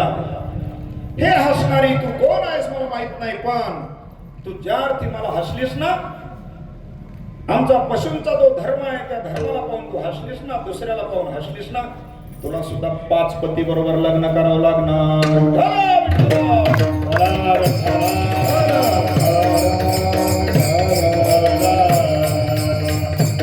म्हणून कोणाला हसायचा कार्यक्रम करायचा नाही. कोणाच्या मुलामध्ये काही असू शकतं, कोणात काही दोष असू शकतो, वागण्यात दोष असू शकतो, आपलं पहा. दुसऱ्याला हसत बसू नका. दोष पाहायचे तर आपले पहा. आपले इतका दोषी कोणी सापडणार नाही. आपण शोधत नाहीत, आपलं दृष्टी नुसती दुसऱ्याकडेच असते. दुसरा प्रकार आपल्याला सांगायचा, वर्मभेदक बोलू नका. आधी मी आपल्याला सांगितलं मर्मभेदक बोलू नका. आता वर्मभेदक बोलू नका. दुर्योधन त्या ठिकाणी विदुर काकांना सभेत आल्याबरोबर म्हणायचा, बसा, दासी पुत्रा स्थान ग्रहण करा. विदुर काका अत्यंत तब्येत खराब झाली. भगवंताने विचारलं, काका तब्येत का बरं खराब झाली? त्यावेळेला विदुर काका सांगतात, मला हा दुर्योधन दासीपुत्र म्हणतो, काय भानगड आहे मला काही कळत नाही. सगळ्यांचं वर्म भगवंताला माहित असतं, सगळ्याचे पुढं भगवंताला माहित असतात, सगळ्याचं मागचं पुढचं उद्याचं भगवंताला माहित असतं. त्याला त्रिकालज्ञ म्हणतात. आणि त्या काळामध्ये भगवंताने एक आयडिया सांगितली, काका एक काम करा म्हणले. तो उद्या तसं म्हटलं ना, फक्त त्याला म्हणायचं, गध्याच्या पुत्रा बसतो, एवढंच म्हणा म्हणले, बस काम झालं. औषध लागू पडणार बरोबर. वर्म माहित असतं सगळ्यांना, पण भगवंताला सगळ्यापेक्षा जास्त सर्वांची वर्म माहित असतात. परिणाम त्या ठिकाणी. आणि ज्या वेळेला असं दुसऱ्या दिवशी प्रसंग घडला, विदुर काकाने प्रत्युत्तर केलं, गध्याच्या पुत्रा बसतो, खाली मान घातली महाराज दुर्योधनाने. त्याचं कारण असं होतं, धृतराष्ट्राचं लग्न त्या ठिकाणी म्हणण्यापेक्षा गांधारी मातेचं लग्न जमत नव्हतं. आणि भोवल्यावर पती आणि पत्नी गांधारी उभे राहिले की नवरा मरून पडायचा. असं 4-2 वेळेला झाल्याच्या नंतर शेवटी बाकी मंडळीने असा विचार केला की आता काहीतरी मार्ग काढला पाहिजे. धृतराष्ट्राबरोबर लग्न जमलेलं आहे आणि एका गाढवाबरोबर अगोदर लग्न लावलं, मग धृतराष्ट्राबरोबर संसार केला.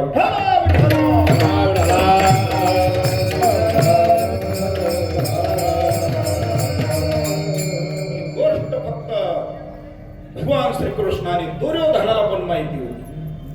कोणाच्या कुळात काय घोटाळा असेल, कोणी कोणाला फार नाव ठेवायचा प्रयत्न करू नका. भजन करायचा, कार्यक्रम करायचा, व्रत वैकल्य उपवास तपश्चर्या करा, नाव ठेवीत बसू नका. शास्त्रकार अशी चिकित्सा करतात, कश्य कुलम दोष नास्ति व्याधिनो कोन पीडिनः केन व्यसनं प्राप्त स्त्रियः कश्य निरंतरः. कश्य कुलम दोष नास्ति, जगात असा कोण आहे त्याच्या कुळात काही दोष नाही. आपल्याला कुठपर्यंत माहिती, आजोबा पंजोबा त्याच्या मागच्यांचं माहिती आहे का आपल्याला, त्यांचं कुठं लग्न झालं होतं, कोणत्या समाजाची बायको असेल, आपली आजी उपराजी ढोपराजी खापराजी कशी असेल, कोण असेल, आपले ते असणारे पूर्वज कसे असतील, काही सांगता येईल आपल्याला. भगवंताला सगळ्या गोष्टी माहित असतात. कश्य कुलम दोष नसती, जगात कोण असं आहे की त्याच्या कुळात काही दोष नाही. आपल्याला माहित नाही का दोष नाही, माहित नाही आपल्याला. म्हणून जास्त कोणाच्या भानगडीत पडायचं नाही. कश्य कुलम दोष नसते व्याधिनो कोण पीडिनः. त्याच्याकरता पुढे उदाहरण दिले. जगात असं कोण आहे काहीच त्याला आजार झालेला नाही. सर्दी तरी झाली, पडसं तरी झालं, कावीळ तरी झाली, काहीतरी झालं, काहीतरी झाल्याशिवाय होऊ शकत नाही महाराज. चला पुढं. केन व्यसनं प्राप्त, जगात असा कोण आहे की त्याच्यावर काही संकट आलं नाही. श्रीयं कश्य निरंतरः, जगात कोण आहे त्याचं वैभव टिकून आहे, खालीवर चालूच राहतं. बापाला खायला नव्हतं तर पोरगा मजा करतो, पोरगा मजा करतो तर पुढच्याला खायला मिळत नाही, त्याच्या पुढचा अजून प्रॉपर्टीवान होतो, त्याच्या पुढचा अजून संपत्तीवान होतो, त्याच्या पुढचा साल घालतो. केन व्यसनं प्राप्त कश्य श्रीयं कश्य निरंतरः. वैभव कोणाचं टिकून आहे, कोणाचं टिकून आहे, खालीवर हा. आणि कुस्त्यांचा आखाडा आहे, कधी हा पहिलवान खाली जातो तर कधी तो पहिलवान वर येतो, तर कधी तो खाली जातो तर कधी तो वर येतो. हे चालूच आहे महाराज. म्हणून कोणाला नाव ठेवीत बसायचं नाही. भजन करा, राम राम स्मरा आदी, लहू करा गाठ घाला मूळ बंदी, सांडवा उगे यावू पादी, लक्ष लावो निरहा गोविंदी गा. राम राम स्मरा आदी, राम राम स्मरा आदी, फक्त भगवंताचं भजन करा.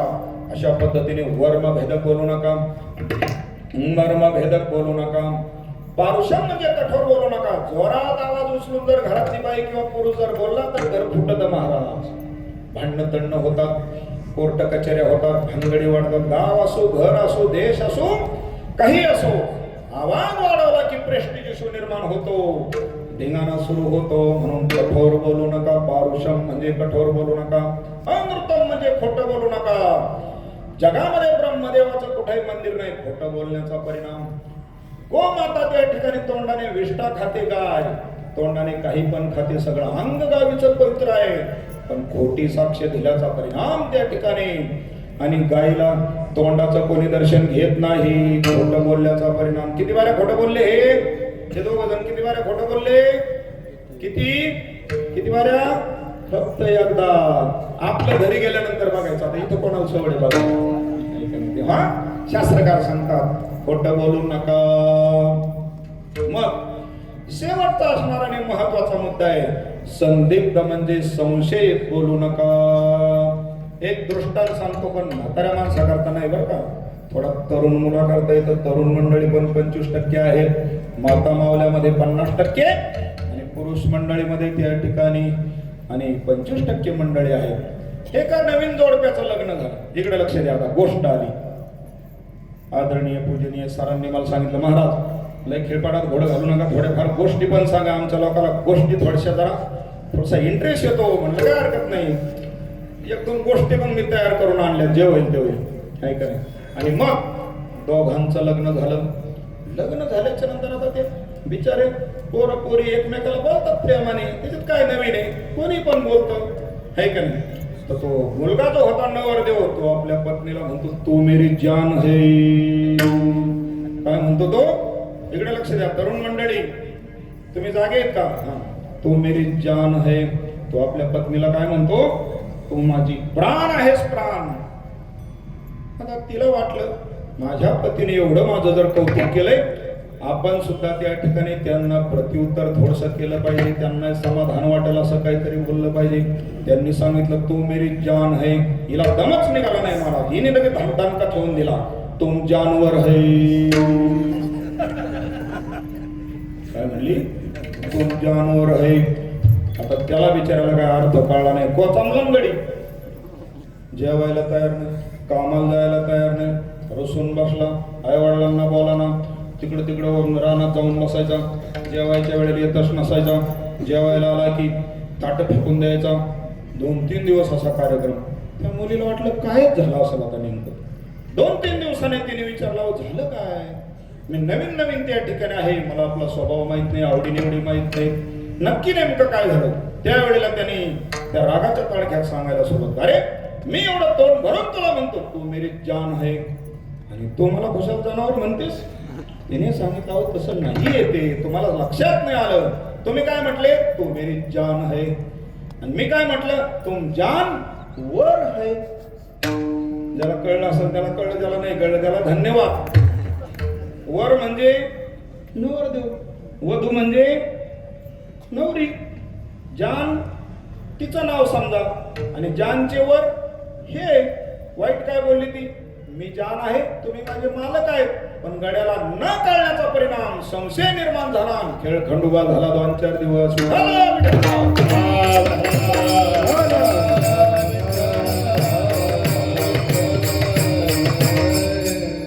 तुम्ही काय असं घरी गेल्यावर कुठाने वाढून ठेवू नका. मोकार 2 टोले खायचे पंचे.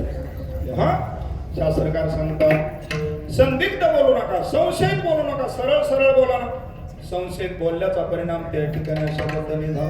एक पांगळा त्या ठिकाणी आपल्या मित्रांना सांगतो, अरे मी नदीत त्या ठिकाणी विहिरीत उतरलो आणि पाण्यात त्या ठिकाणी आमची बादली पडली होती. खाली उतरलो, वरती आल्याच्या खाली उतरून बादली काढली आणि वरती सगळ्यांना त्या ठिकाणी आनंद दिला. मग परत पाणी द्यायला सुरुवात केली.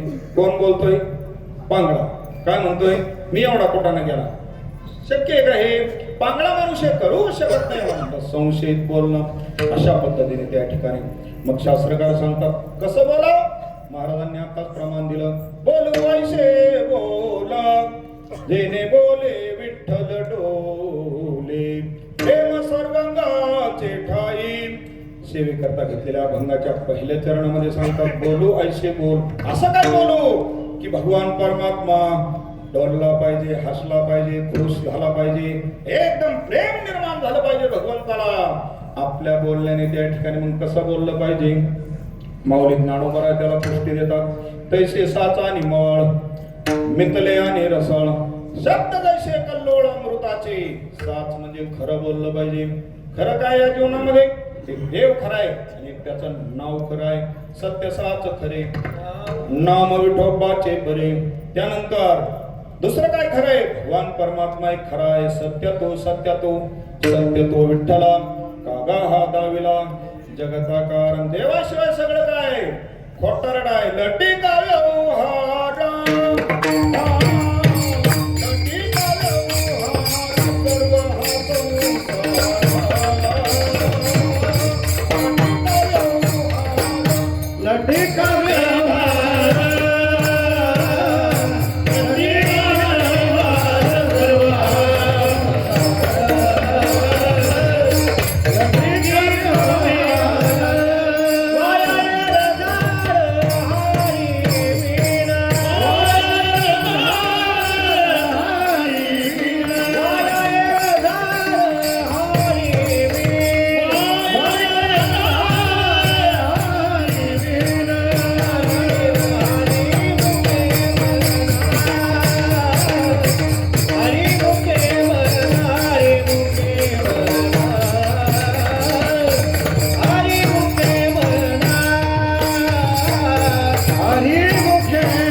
भगवंताशिवाय सगळं खोट आहे. कोण सांगतंय? हरिपाठ माऊली सांगतात. दुसरं कोण सांगतात? किती मोठं सांगतात महाराज. भगवंताशिवाय सगळं जगत खोट आहे. खोट आहे का नाही तुमच्या लक्षात आणून देतो. सगळं संसारातलं प्रेम त्या ठिकाणी खोटारड अशा प्रकारचं आहे.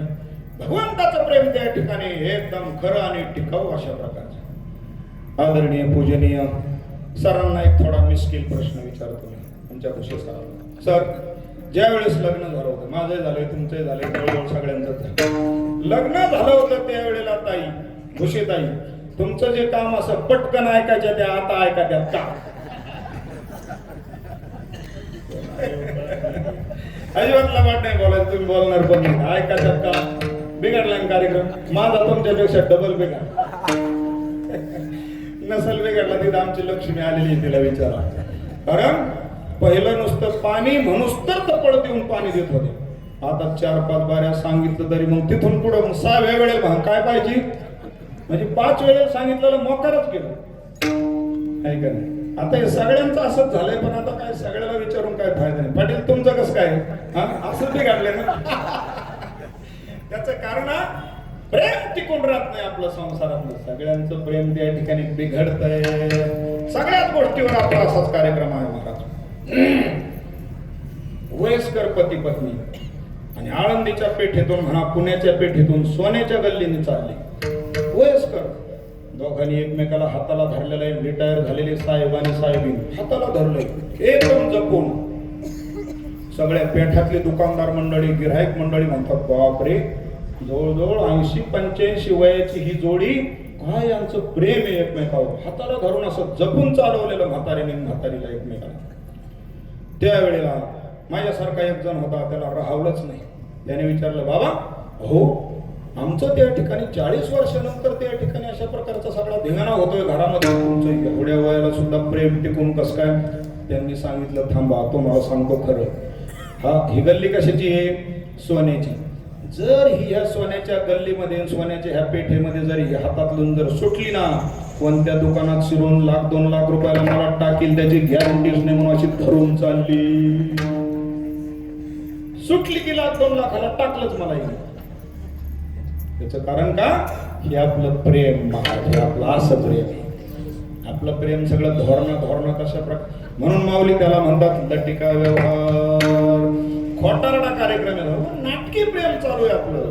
आपल्याला बरं वाटतं म्हणून आपण, त्यांना बरं वाटतं म्हणून ते आपल्याला, सगळ्यांना बरं वाटतं म्हणून एकमेकाचा आनंद मिळतो म्हणून. आनंद नाही मिळायला लागला की सगळेजण तुटून पडतात एकमेकावर. हे कसलं प्रेम आहे? पण भगवंताचं प्रेम त्या ठिकाणी अशा प्रकारचं नाही म्हणून तो खरा अशा प्रकारचा आहे. माऊली ज्ञानोबा सांगतात, तैसे साच केवळ भगवंताचं नाव मवाळ केवळ भगवंताचं नाव, मधुर, भगवंताचा चेहरा मधुर आहे, भगवंताचं बोलणं मधुर आहे, भगवंताचं पाहणं निष्पाप आणि मधुर अशा प्रकारचं आहे, भगवंताचं जीवनच मधुर आहे, भगवंताचं गायन मधुर आहे, भगवंताचं वादन सुद्धा मधुर आहे. मृदू मधुर मधुर मधुर वाजवितो वेणू, मधुर मधुर मधुर वाजवितो वेणू, मधुर मधुर मधुर वाजवितो वेणू, मधुर मधुर मधुर वाजवितो वेणू. सावळा नंदनो नंदाचा, सावळा नंदनो नंदाचा, नंदाचा वाजवितो वेणू, मधुर मधुर मधुर वाजवितो वेणू. हे मृदू मधुर मधुर वाजवितो रे, मृदू मधुर मधुर वाजवितो रे.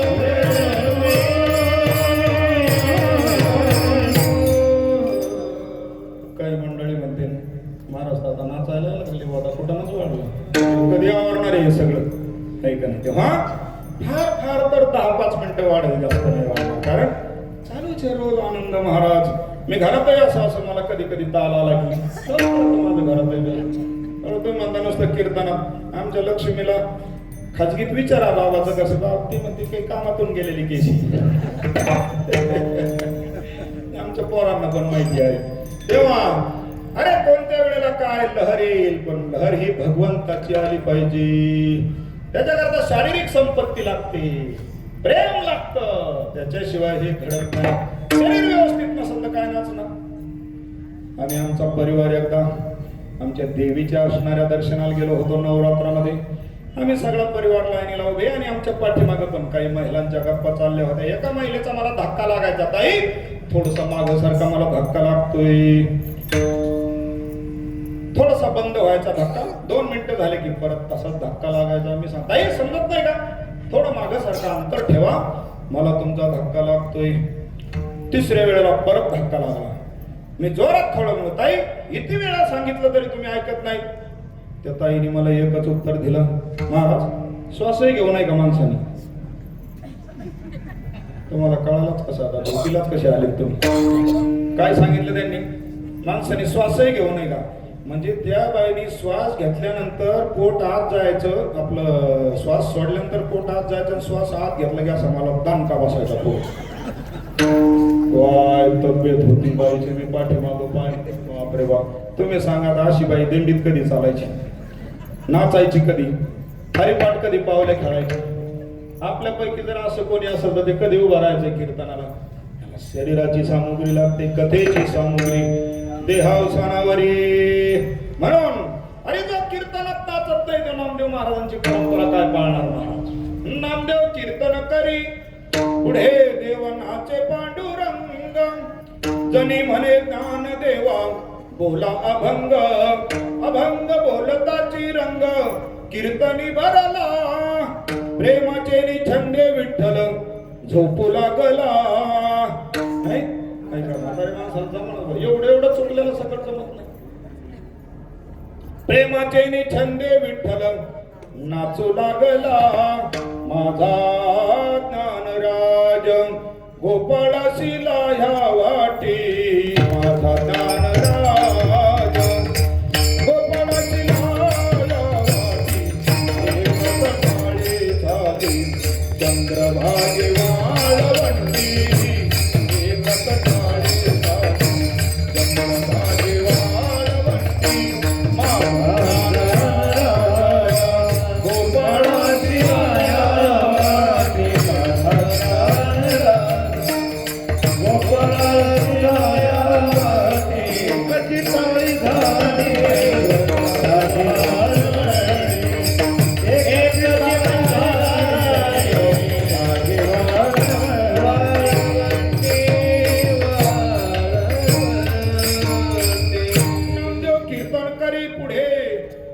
नामदेव महाराज नाचतात, कीर्तनाला कोण उभे होते? ज्ञानोबरासारखे नाचतात, सावता महाराज सारखे नाचतात. अरे नुसते तेच नाही, पितांबर नेसलेला देव सुद्धा पितांबर फिट्यापर्यंत नाचतोय. कोण आमच्यासारखे तीन पाठ? काय आम्ही कीर्तन करायचे, आम्ही नाचायचं काय? आमच्याकडे डोंबलं. देव नाचलाय, देवाच्या समोर सतत जे भगवान नाचतात ते भगवान नाचले कीर्तनात. म्हणून कीर्तनात नाचलं पाहिजे. ज्याला नाचायची लाज वाटते तो संप्रदायाचा पाईक कसा समजायचा? विठाला विठाला विठाला.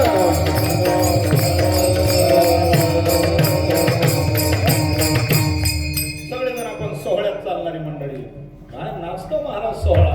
अरे नाचणं हे आपलं वैभव आहे, वैभव. म्हणून कीर्तनात महाराज रंगला पाहिजे. महाराज रंगला की मग सगळी महाराज मंडळी रंगतात.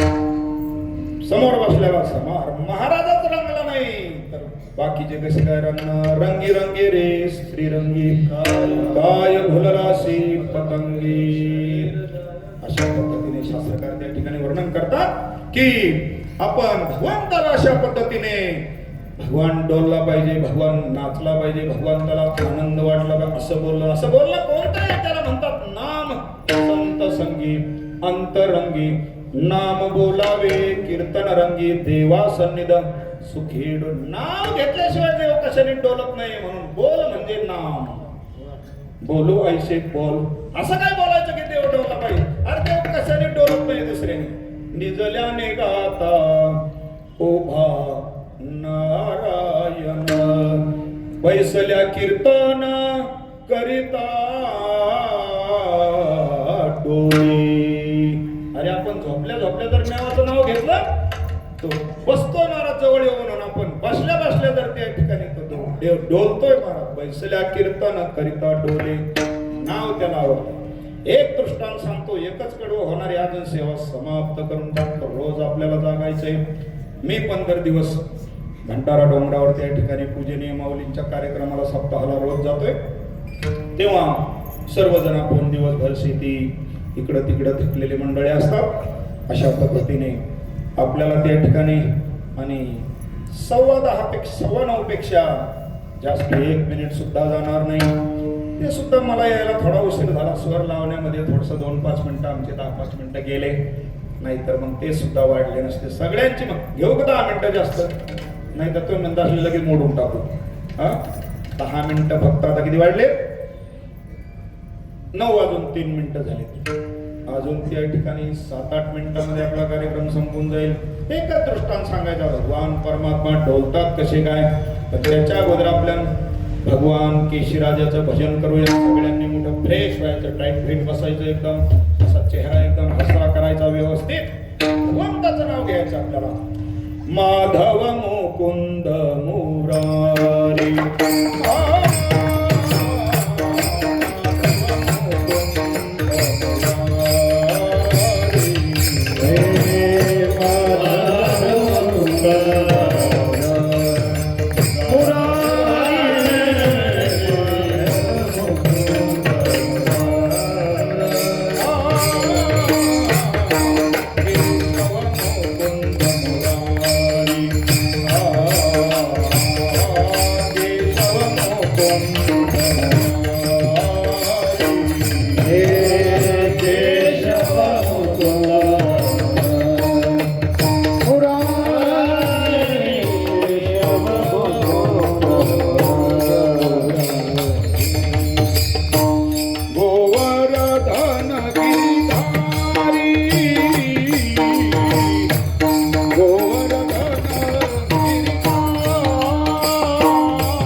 रामचंद्रजी वनवासाला जात असताना पहिला मुक्काम पडला आणि सकाळचं स्नान वगैरे तमसा नदीच्या तीरावर उरकलेला आहे आणि समोरच गंगा माता अशा प्रकारची आता ओलांडून पलीकडे जायचंय. तत्पूर्वी एकदा अशी घटना घडली दशरथ राजांच्याकडून आणि त्या ठिकाणी खूप मोठी जबरदस्त हत्या घडली. श्रावण बाळाचा वध झालेला आहे. राजा दशरथ वशिष्ठ मुनींच्याकडे जातात.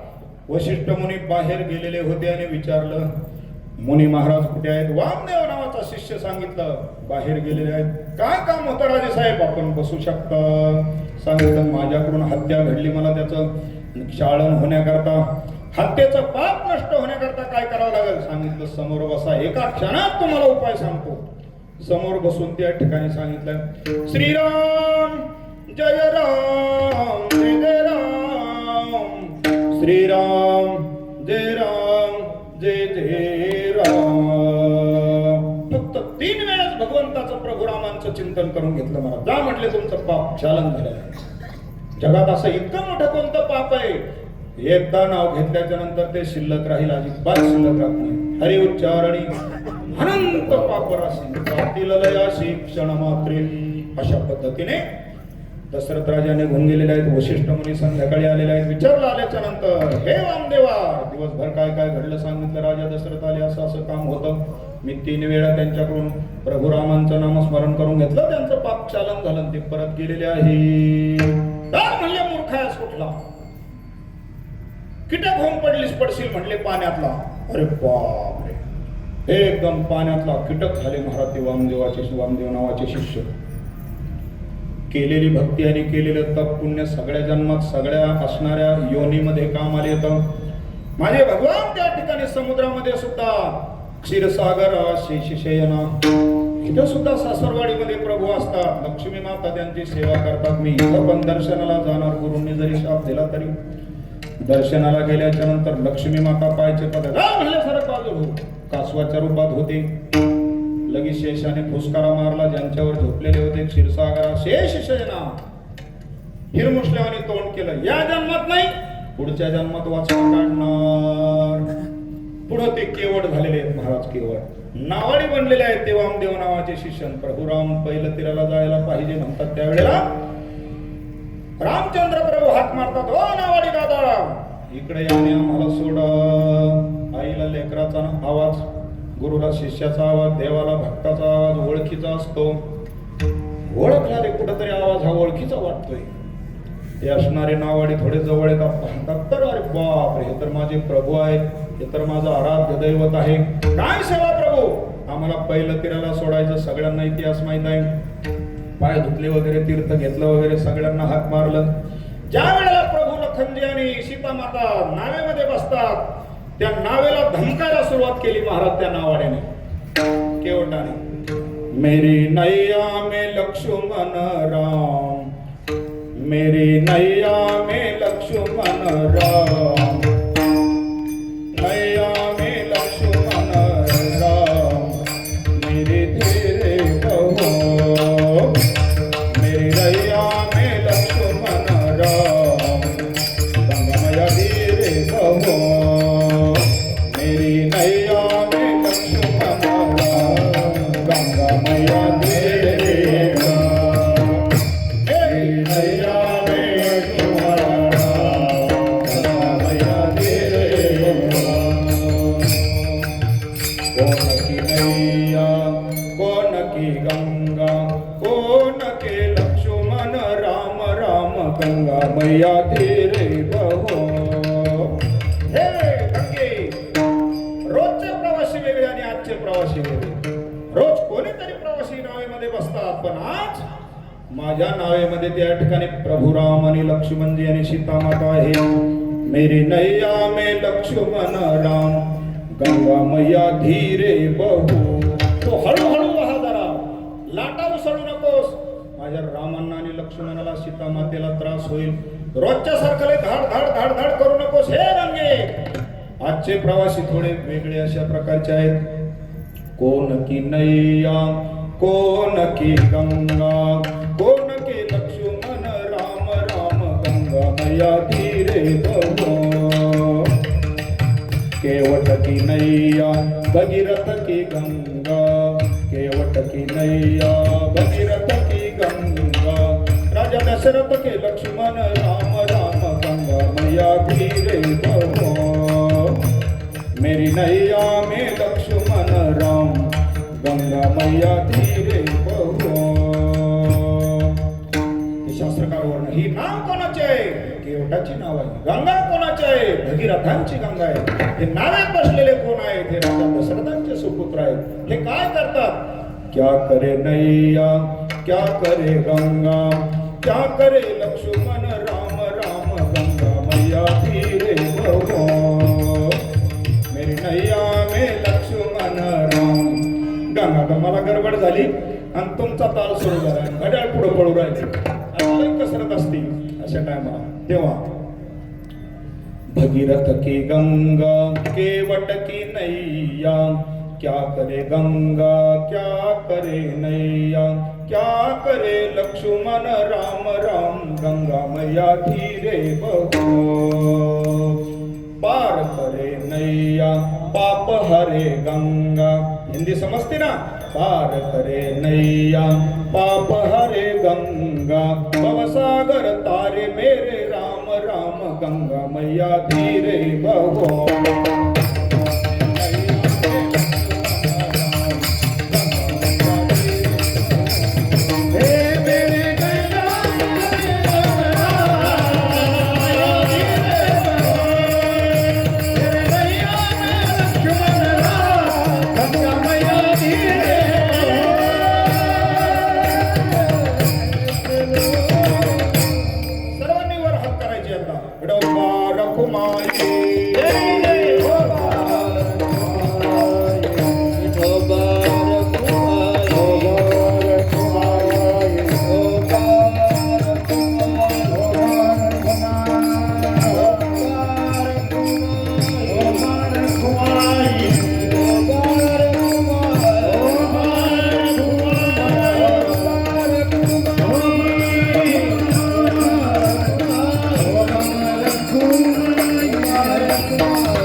जेने बोले विठ्ठल डोले, प्रेम सर्वांगाची ठाई वाचे विठ्ठल रखुमाई।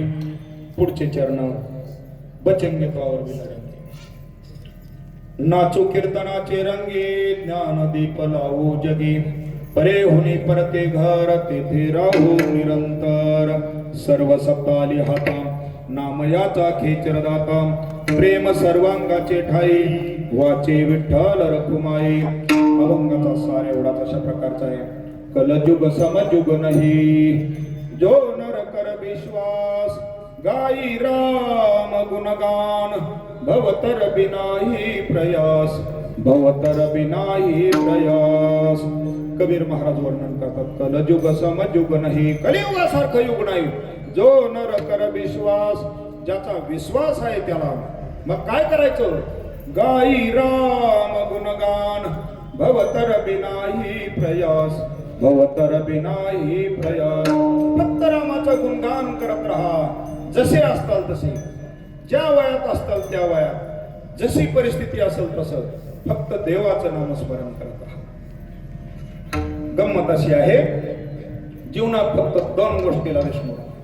दो बातन को मत भूलना, जो चाहे सो कल्याण, पहले निज मौत को दूजे श्री भगवान। फक्त 2 गोष्टीला विसरू नका. इकडे लक्ष द्या. आळंदीकडे गेलेला परत येणार. इकडे लक्ष द्या. तुळापूरकडे गेलेला परत येणार. कोयाळीकडे गेलेला परत येणार. वाघोलीकडे गेलेला परत येणार. इकडे पहा माझ्याकडे.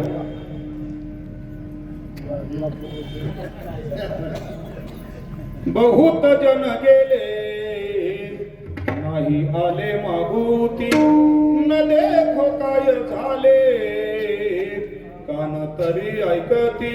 बैसलो संधी भागी तुझ धारानी चित्ती, आता माझी करी चिंता दान देई भगवंता. परत आपल्याला जन्म नाही. ह्या घरातला माणूस परत कधीच दिसणार नाही. गावातला माणूस कधीच दिसणार नाही. सोयऱ्या धाऱ्यातला कधीच दिसणार नाही. नवरा बायको तर समोर सुद्धा येणार नाही एकमेकाच्या. माझं लय प्रेम आहे, ते लय माझं पद्धती सोडून दे, डोक्यातनं काढून टाक. तेव्हा केवळ भगवान आपल्याला कामाला येऊ शकतो. आजपासून सुरुवात करायची. राम राम स्मरा आधी, वाचेशी सद्गत जपे आधी. अशा पद्धतीने आमच्या माता मावल्या यांच्याकरता एक स्कीम थोडीशी मला पुढच्या वर्षी कोणाशीच न चर्चा करता मला जाहीर करायची. काय म्हणायचं ते म्हण, जे काय होईल ते होईल. मी आता 10-5% गावकरीच आहे. माता मावल्यांना स्वयंपाक करून इथून गेल्यानंतर काय फजिती होती त्यांची त्यांना माहिती. मग कार्यक्रमाची वेळ अत्यंत सुंदर अशा प्रकारची 7 ते 9. घरच्या माणसाला इथून गेल्यावर जेवायला घालतात का आधी घालतात की त्यांची त्यांना माहिती. थोडीशी अशी फजितीच चालली असते.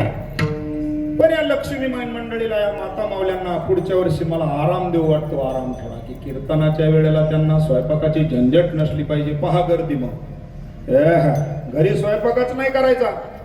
मी माझ्या एकट्या दिवसापुरतं बोलतोय, दुसऱ्या दिवसाचं मी बोलू शकत नाही. का मी गावचा त्या ठिकाणी भाग घेणार नाही. पुढच्या वर्षी पहिल्या दिवशी 9 वाजता तुम्हा सगळ्यांना आमच्या परिवारातर्फे इथंच जेवायला मिळेल. अजिबात घरी त्या ठिकाणी कोणीही स्वयंपाक करायचा नाही. माझं कीर्तन असो अगर नसो, पुढच्या वर्षी पहिल्या दिवशी कीर्तन संपलं रे संपलं, 9 वाजता फक्त फिरायचं आणि लाईनी धरायच्या लग्नासारखे. काय म्हणायचं ते म्हणा मला. पण पुढच्या वर्षी पहिल्या दिवसाचा कार्यक्रम आपण करणार. माझी खात्री आहे हनुमंतराय तुमच्या पाठीमागे उभे आहेत. केशिराज भगवान तुमच्या पाठीमागे आहेत. ओम नमः शिवाय, ओम नमः शिवाय, ओम नमः शिवाय. मी म्हणतो आम्ही परिक्रमा फिरलो तरी एवढी मोठी पिंड आणि एवढं मोठं भगवान शंकराची ती मूर्ती आम्हाला कुठंच पाहायला मिळेल. एवढे मोठे भगवान शिवजी महादेव आपल्या पाठीमागे उभे आहेत. माझ्या घरावर ज्यावेळेस मी उभा राहतो ना, एक इतकी जमीन सुद्धा आमचे महाराज मंडळी यांचं मरकळवाल्यांचं सांगतो, इतकी जमीन सुद्धा कुठं कोरडी दिसत नाही घरावर गेल्यानंतर. आताशी ऊस तोडल्यामुळे जरा थोडी मोकळी हवा यायला लागली. काय भगवंताची माऊली ज्ञानोबरायांची कृपा आहे महाराज. आपल्याच मंडळीला, आपल्याच गावातल्यांना आपल्या डोळ्यासमोर जेव घालायचे ते तोट्यात जाणार नाही. तेथे कशी तरी धल्यान होय कोटी कुळाचे उद्धरण. ज्याला वाटत असेल त्यांनी पुढच्या पंक्ती घेऊन टाका. शेवटच्या दिवसापर्यंत कार्यकारी मंडळीकडे नाव द्या. एक जणाला नाही झेपली, 2 जण, दोघाला नाही झेपली, 3 जण, तिघाला नाही झेपली, बेटा बेटात करा. तिथं स्वयंपाक करून आणायचा आणि इथं जेव घालायचं. माझं छोटस मनोगत आहे, आग्रह नाही तुम्हाला. माझ्या एकट्यापुरतं मी पाहतो. पण या मंडळीचा बाणा पाहिल्यानंतर मला नाही वाटत हे 7 दिवस हे असे चिंधाड्या करून टाकतील. ह्या राहिलेल्या 7 दिवस शेवटचं तर आहेच आहे. फक्त मध्ये राहिले 6 दिवस, एक तर गेला. तेव्हा आपल्याला भगवंताने काहीच कमी केलेलं नाही. आपल्या डोळ्यासमोर जुन्या माणसाने म्हणायचं आमचा दावा तेरा नाही घातला तरी चालेल, आमच्या डोळ्यासमोर हा कार्यक्रम होऊ द्या. कशाला मागचं पाहायचं. पुढच्या वर्षी माता मावल्यांकरता सगळी जेवढी मंडळी येतील तेवढ्या सगळ्यांकरता जी काय मला आणि काय म्हणतो आपण भाजी भाकरी खाऊ घालता येईल. पहिल्या दिवसाचा कार्यक्रम माझा त्या ठिकाणी होणार. मी तोपर्यंत अजिबात मारणार नाही. सत्य संकल्पाचा दाता नारायण देव मला मरूनच देणार नाही, किती वय असू माझं. आणि जरी मी समजा गेलाच, आमचा सगळा परिवार इथं ऐकतो. तो एक पोरगा बसलेला आहे, शूटिंग करतोय. हा इकडे एक टाळ घेऊन उभा आहे. दोन्ही इंजिनियर आहेत. एक मुलगी आलेली आहे, ती इंजिनियर आहे, दुसरी मुलगी पाठीमागे बसलेली आहे, ती पण डॉक्टर आहे, ओपीडी करून आली. हे सगळेजण मिळून पंगत घालतील. जरी समजा समजा तेव्हा एक छोटस मनोगत 10-5 मिनिटं अजून लांबलेले आहेत, पण पुढच्या वर्षीचा स्वयंपाकाचा कुटाणा मी त्या ठिकाणी संपवलेला आहे, म्हणून आज 10 मिनिटं लांबले तरी सगळ्यांची क्षमा मागून माझ्या बोलण्याला त्या ठिकाणी पूर्णविराम देतो. विठ्ठल जय जय.